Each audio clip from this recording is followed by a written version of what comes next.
Muchas gracias por acompañarnos. Sean todos bienvenidos a un nuevo programa de Psiquiatría Today. Como saben, el podcast de divulgación médico-sanitaria dirigido a psiquiatras, patrocinado por Adamed Laboratorios. Les recuerdo que todos los programas, todos los podcasts de Psiquiatría Today se pueden escuchar en la web Adamed TV Profesionales, concretamente en profesionales.adamedtv.com. Una vez más, en un podcast más, profundizamos en un tema de interés, en un tema de actualidad para todos los profesionales de la psiquiatría. Y un podcast más, contamos, cómo no, con la colaboración, con maestro de ceremonias de nuestro querido profesor Miguel Álvarez de Mon, médico especialista en psiquiatría, adjunto en el Hospital Infanta Leonor de Madrid y profesor investigador de la Universidad de Alcalá. Profesor Álvarez de Mon, muy bienvenido y muchas gracias por acompañarnos un día más. Ricardo, muchas gracias por tu amable presentación y por contar contigo un día más. Muchísimas gracias, profesor. Hoy el invitado es de aquellos invitados de auténtico nivel. Es decir, hoy a todos los psiquiatras siempre, pero hoy especialmente a todos los psiquiatras jóvenes, psiquiatras que quieran conocer los retos de salud pública en el modelo social juvenil del siglo XXI, les pedimos que presten atención a los próximos minutos, porque el profesor Álvarez de Mon ha invitado al programa de hoy al profesor Miguel Ángel Martínez González, que es catedrático de Medicina Preventiva y Salud Pública de la Universidad de Navarra, es catedrático visitante en la Universidad de Harvard. Ha sido el investigador principal de la cohorte SUM de Predimed y Predimed Plus durante muchos años, que son los mayores ensayos sobre dieta y salud realizados en Europa. A lo largo de su carrera, el profesor Martínez González ha recibido múltiples premios, múltiples distinciones, entre las que podríamos y merece destacarse el Premio Nacional de Investigación Gregorio Marañón, el Premio Nacional de Medicina Siglo XXI en Medicina Preventiva, el Premio Carlas Martí Henneberg, el Grace Goldsmith Award y otros muchos más. Pertenece, fíjense, al 0,1% de científicos más citados en el mundo y fue el octavo científico español más citado en 2019, según el ranking de Clarivate y la web del CSIC. Sin duda, el profesor Martínez González es, se puede decir así, un sabio de la medicina y uno de los médicos españoles más influyentes del siglo XXI. Profesor Martínez González, muy bienvenido. Un honor tenerle con nosotros. Muchísimas gracias por acompañarnos. Muchísimas gracias a vosotros y muchísimas gracias por tu amable presentación en la que has exagerado un poco. Un placer para mí estar aquí. Seguro que no he exagerado lo más mínimo y me he dejado muchas cosas. Le dejo con el profesor Álvarez de Mon porque el tema es realmente apasionante. Don Miguel, todo suyo. Bueno, muchas gracias, profesor Martínez González. Si me lo permite, le voy a tutear porque, sí. Bueno, a pesar de efectivamente tener un invitado de mucho nivel y con mucha trayectoria profesional, Miguel Ángel y yo somos amigos, ¿no? Para mí, Miguel Ángel era un referente, fue profesor en la carrera, fue profesor mío en primero de medicina, después en sexto, y después también tengo que decir que bueno, pues me apoyó cuando, bueno, en mis comienzos en la investigación, tenemos varios trabajos juntos, y yo aprovecho para darle las gracias por apoyarme siempre, pero sobre todo pues en mis inicios, o sea que aprovecho para darte las gracias. Entonces, bueno, te podríamos preguntar de muchas cosas, porque Miguel Ángel es un experto en dieta mediterránea, tiene también trabajos muy interesantes sobre psiquiatría, el papel del aceite de oliva y el papel de la dieta mediterránea en la prevención de la depresión, y le podríamos preguntar mucho por ahí. Pero me ha hecho mucha ilusión invitarte para que nos hablases de un libro que acabas de estrenar, porque Ricardo, en su súper amable presentación, en la que no ha exagerado nada, porque todo ha sido muy fiel a la verdad, pero no ha comentado que Miguel Ángel en los últimos 3 o 4 años pues ha sacado varios libros de divulgación con el Grupo Planeta. Primero sacó un par de libros de dieta mediterránea, que es Salud a Ciencia Cierta y ¿Qué comes?, que aprovecho para decir que son muy buenos y son muy asequibles para el público general. Luego publicó un libro que es La sanidad en llamas, pero yo te invito por este cuarto libro que acabas de publicar, que se titula Salmones, hormonas y pantallas. Entonces, lo primero que te quería preguntar, Miguel Ángel, es ¿qué te ha llevado a ti a escribir este libro? Bueno, pues me han llevado, muchas gracias, Miguel. Siempre un placer charlar contigo. Aprendo mucho de psiquiatría, tratando con los psiquiatras. Tengo un buen grupo de amigos psiquiatras por toda España, algunos en Estados Unidos también.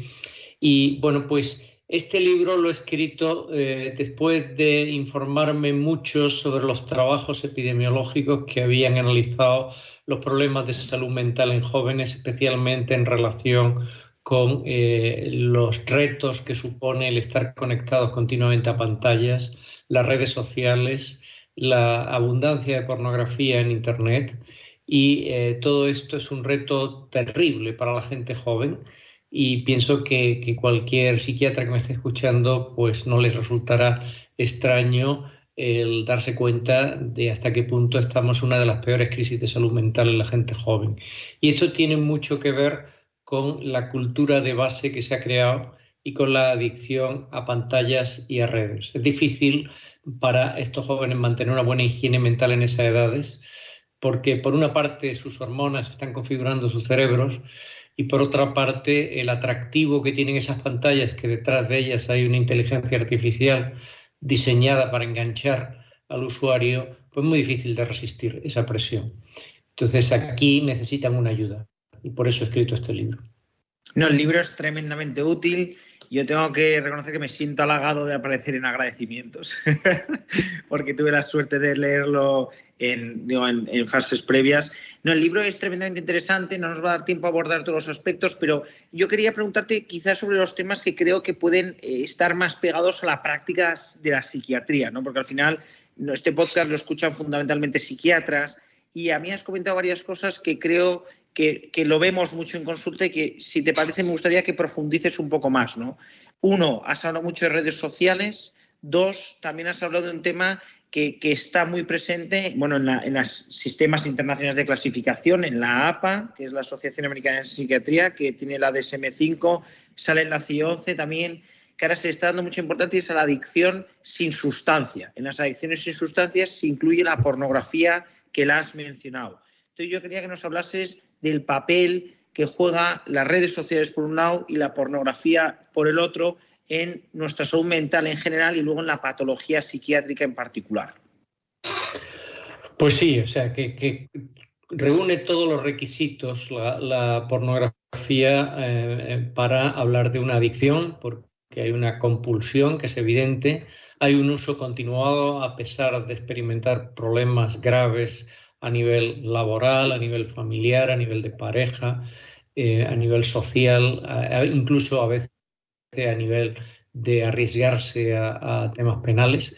Entonces, todo esto hay una taquifilaxia, o sea, hay una tolerancia que produce una escalada de estímulos cada vez mayores. Y, por último, pues hay un paso a la acción, o sea, que no es ajeno a la pornografía todo lo que está sucediendo del aumento continuo de delitos sexuales, de la cantidad de acosos que hay. Hay un estudio publicado en JAMA, por ejemplo, que dice que el 19% de las universitarias norteamericanas han denunciado un asalto sexual en los campus, y estas son las que lo denuncian, ¿verdad? Entonces este paso a la acción es como el último paso en esa escalada. Hay una tendencia cultural de fondo que es quizá lo que menos se acomete, porque vosotros los psiquiatras tratáis el proceso cuando ya está en su fase más avanzada. Los de preventiva tenemos que adelantarnos, porque si no, no hacemos prevención. Y tenemos que ir a las raíces culturales, lo que decimos upstream, ¿no? Río arriba, ¿no?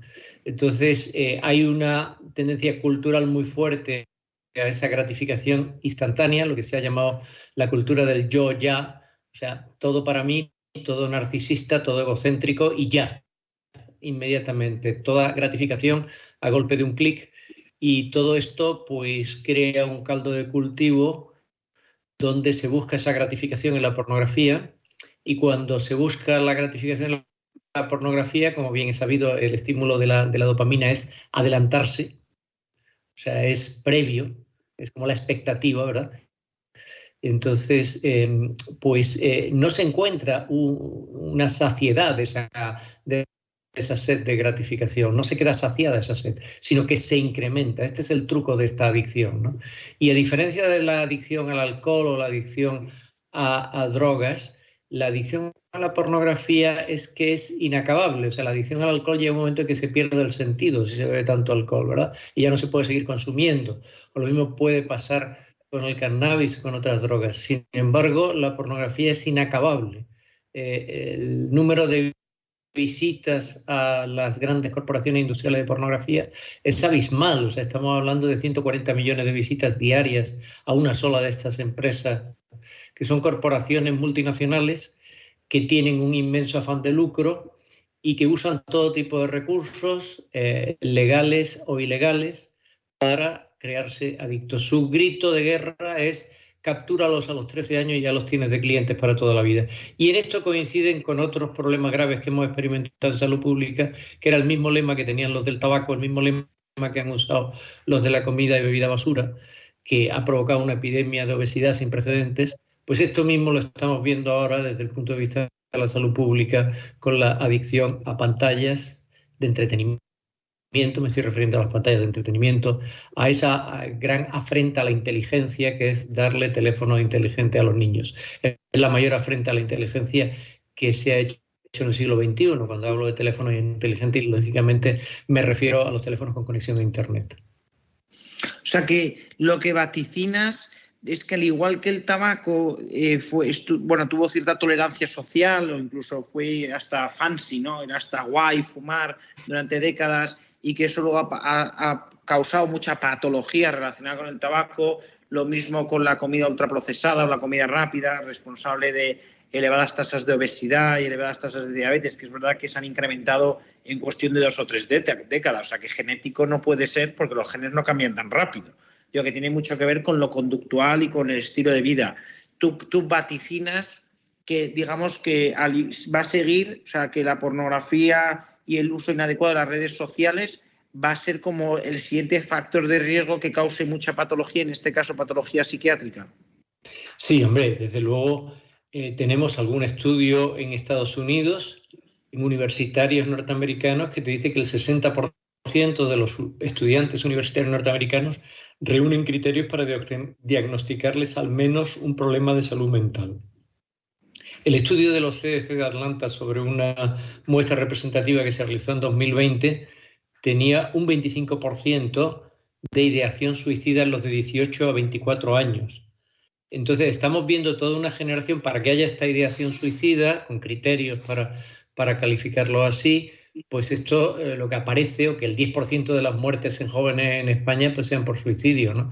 De los suicidios que se declaran, ¿verdad? No los que se enmascaran, porque hay muchos que se enmascaran con otro diagnóstico. Entonces, es bien sabido que por cada suicidio consumado hay 20, 25 intentos de suicidio por lo menos. Después está toda la patología depresiva que hay debajo. Entonces, todo esto es un problema enorme que está afectando a una generación y que lo va a arrastrar sus consecuencias a la vida. Hablando de un problema que afecta a toda una generación y que desde luego constituye una gravísima amenaza para la salud pública.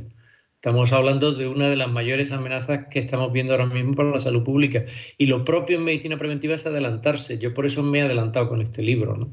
Porque pienso que hay que crear una movilización social. O sea que, como bien has dicho, la obesidad y la diabetes no son consecuencias de una alteración genética que haya aparecido de repente masivamente en la humanidad, sino que son consecuencias de una cultura subyacente que tiene unos aspectos intensamente consumistas, hedonistas, de gratificación instantánea, y junto a eso hay unos tiburones comerciales de unas grandes multinacionales, unas grandes corporaciones, que han estudiado cómo enganchar a sus clientes y cómo hacer unas ventas masivas de productos ultraprocesados, sobre todo. Esto estamos viendo que los productos ultraprocesados aumentan decididamente la mortalidad por todas las causas. Están produciendo unos problemas muy graves de salud pública, pero es que tienen mucho incentivo comercial. Aquí la adicción a pantallas pues tiene mucho incentivo comercial. Lo que ha pasado con los Facebook Files, ¿no?, que los destapó el Wall Street Journal en septiembre de 2021.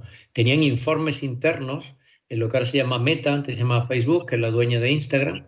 Tenían informes internos muy bien hechos desde el punto de vista técnico, que coincidían con lo que los epidemiólogos estaban viendo, que ese uso masivo de redes sociales desde edades muy jóvenes se asociaba a muchísimo mayor riesgo de trastornos de la conducta alimentaria y de ideación suicida. Esto lo sabía Facebook, lo sabía la empresa y lo tenía bien escondido, y de cara al público estaba diciendo exactamente lo contrario y montando un Instagram para niños.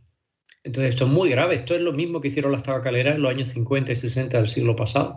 Tenían informes internos de que el tabaco producía cáncer de pulmón, ellos lo sabían perfectamente y seguían vendiendo una imagen de que no pasaba nada, poniendo médicos fumando en sus carteles de propaganda, etcétera, ¿no?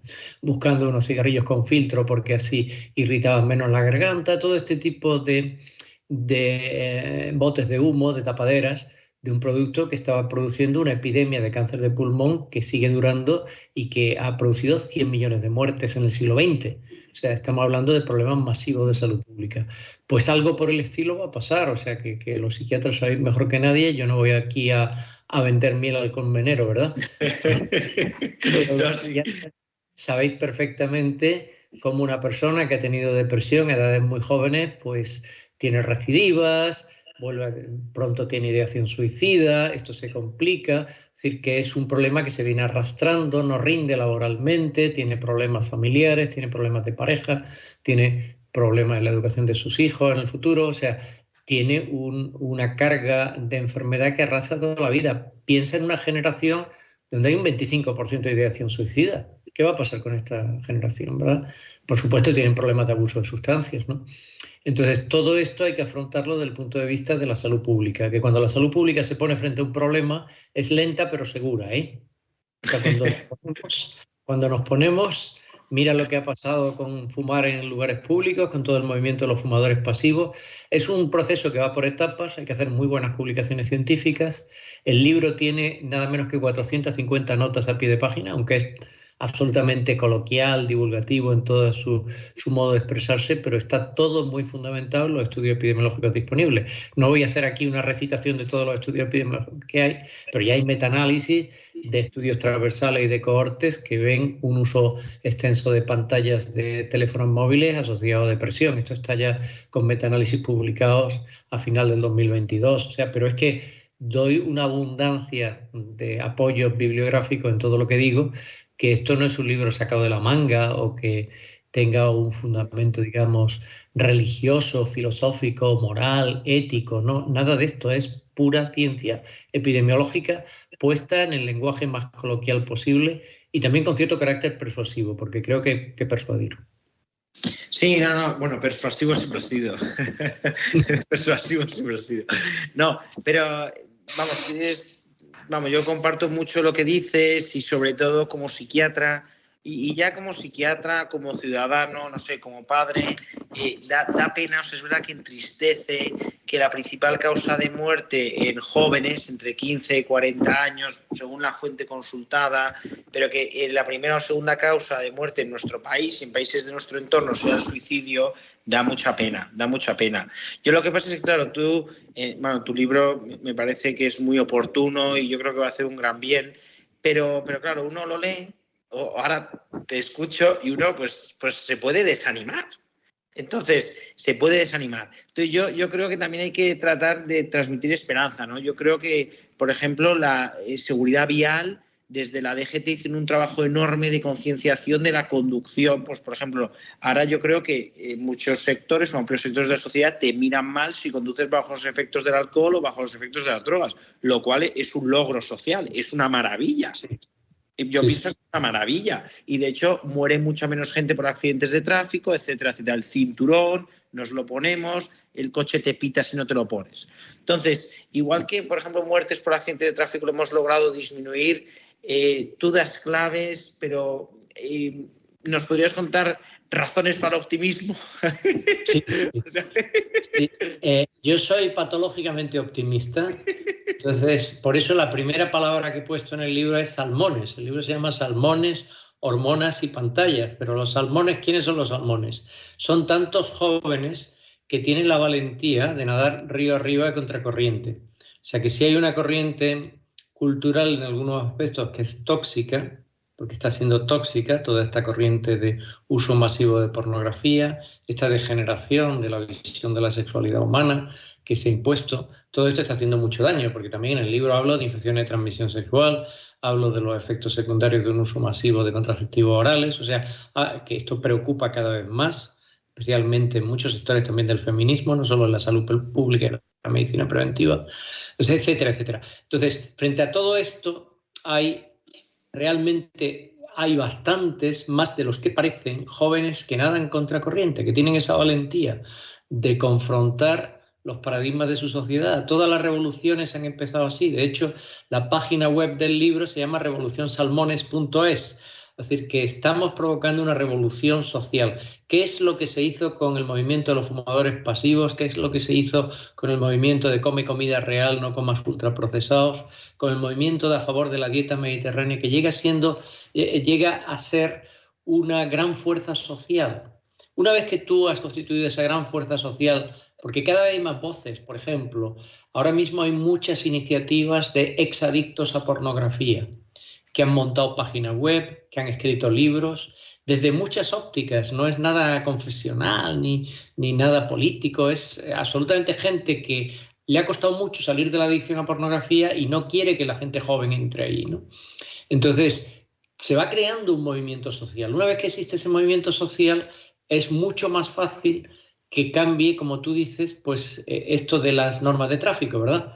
Que llegue a ser que la norma social sea que es absolutamente inaceptable pues conducir bebido o conducir drogado, ¿verdad? Pues esto mismo tiene que pasar con darle teléfonos móviles tan temprano a los chavales, con conexión a internet, simplemente porque todo el mundo lo hace, ¿no?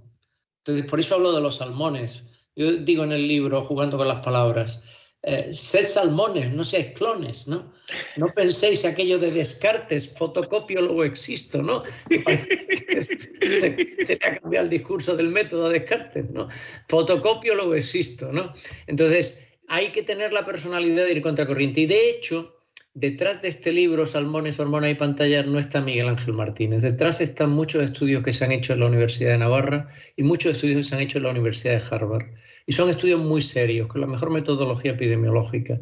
Entonces, en esos estudios se habla del florecimiento humano, el human flourishing, y donde se habla de saber renunciar a algo de felicidad ahora para obtener una mayor felicidad más adelante.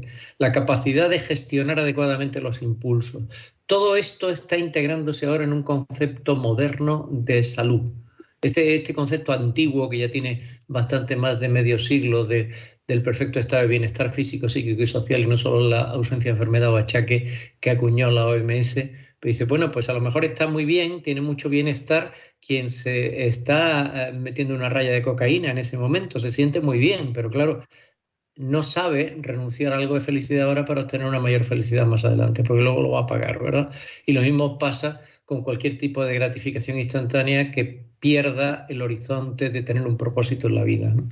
Entonces, esto está también en la Universidad de Wisconsin, en todos los trabajos de Carol Reeve, de lo que ella habla de eudaimonia.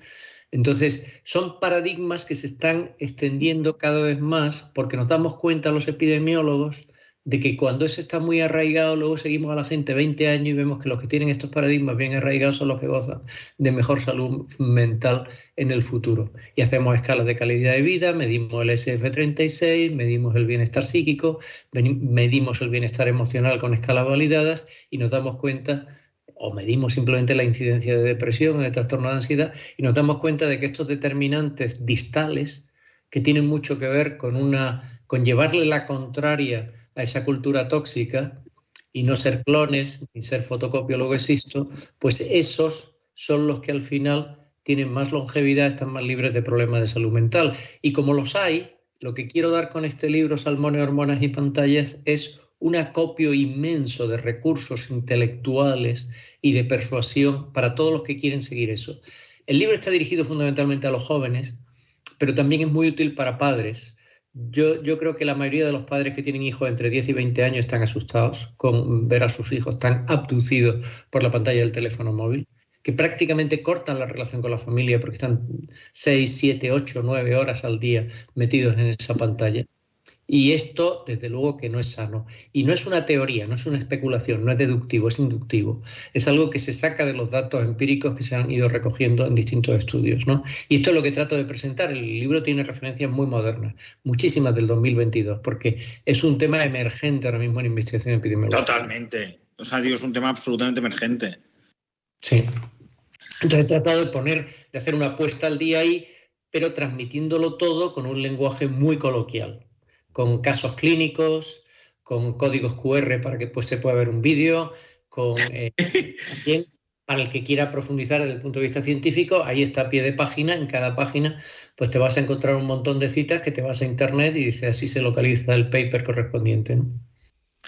Miguel Ángel, pues vamos, súper interesante. Yo creo que el objetivo de hoy era dar a conocer el libro y que el que le haya picado el gusanillo, por supuesto que lo lea, ¿no? Que se llama Salmones, Hormonas y Pantallas, del Grupo Planeta. Y bueno, pues muchos de los... Bueno, por cierto, el prólogo lo ha hecho una psiquiatra, Marian Rojas Estapé. Entonces, está claro que ahí hay mucho de salud mental en ese libro. Y bueno, también con esto ya cerramos porque se nos va la hora, pero también, yo, si no recuerdo mal, mencionas muchos términos que cada vez que van sonando, de los ayunos de dopamina, y también das muchas estrategias para llegar al autodominio y al autocontrol. Y bueno, pues cosas que yo creo que para un psiquiatra pueden ser prácticas algunas para nosotros mismos, para nuestros hijos quien los tenga y también incluso para la consulta. O sea que yo aprovecho para recomendar el libro. Sí. Trato de hacer un despliegue de estrategias y de recursos tanto para jóvenes, que es la mayoría de lo que digo, pero también hay secciones dedicadas a padres y secciones dedicadas a educadores. Y es importante decir algo, que es que yo he renunciado a los derechos de autor de este libro.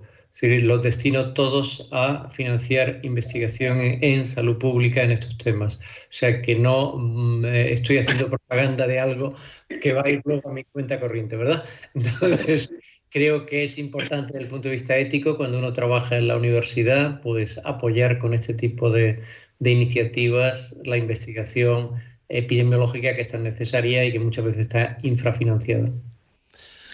Pues se agradece muchísimo ese dato que nos acaba de dar el profesor Martínez González. Yo he apuntado muchísimas cosas, pero tenía una imagen en la mente cuando hablábamos de salmones, hormonas y pantallas, sobre todo esos jóvenes que sepan que hay muchos salmones cuando van río arriba que les está esperando el oso para comer, que sean capaces de no ser presa de ese oso, porque evidentemente la tecnología va a ser muy difícil, no solamente de pararla, sino de detenerla. Profesor, ha sido un auténtico placer tenerle con nosotros. Muchísimas gracias, muy amable, y hasta cuando usted quiera. Derechos de autor cedidos de Salmones, Hormonas y Pantallas. Muchas gracias. Gracias a vosotros, ha sido un placer. Querido Álvarez de Mon, Miguel, oye, un placer porque hemos disfrutado muchísimo, ha sido una charla amena. Los grandes son grandes y lo hacen. Yo siempre aprendo de un rato de tertulia con el profesor Martínez. Yo siempre aprendo. Siempre aprendemos y te lo agradecemos. Nos vemos en el próximo podcast. Miguel, un fuerte abrazo. Gracias. Cuídense mucho. Ya saben que cualquier duda, cualquier pregunta la pueden dirigir a nuestro correo electrónico contacto@psiquiatriatoday.com. Ha sido un programa producido por Renilsi Walk y patrocinado por Adamed Laboratorios. Muchísimas gracias por su atención y hasta el próximo podcast.